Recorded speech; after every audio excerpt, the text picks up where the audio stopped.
होतो, कारण स्त्रिया ज्या गतीने बदलल्या त्या गतीने पुरुष अजिबात बदलत नाहीत, त्यांच्या पारंपरिक अपेक्षा बदलताना दिसत नाही.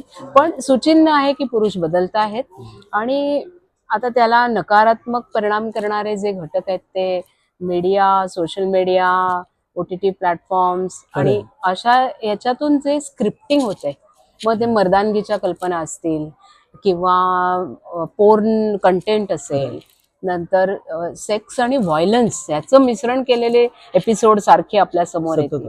तर ह्याच्यातून आपली परिवर्तनाचे जे प्रयत्न आहेत ते इतके अपुरे वाटतात आणि हे आदळणाऱ्या गोष्टी आहेत, ह्या कशा थांबवायच्या हा एक मोठा चिंतेचा प्रश्न आहे. त्यामुळे मला असं वाटतं की हे अकादमीय पातळीला तर असं पुस्तक आवश्यक होतंच, कारण तेही नव्हतं, पण अशा पुस्तकातनं प्रेरणा घेऊन एखादी मुवमेंट देखील होण्याची गरज आहे. आणि फक्त पुरुषांवरच नाही, आपण इंस्टाग्रामवर पाहिलं की सेमी पोर्नोग्राफिक कंटेंटच अनेकदा जो दिसतो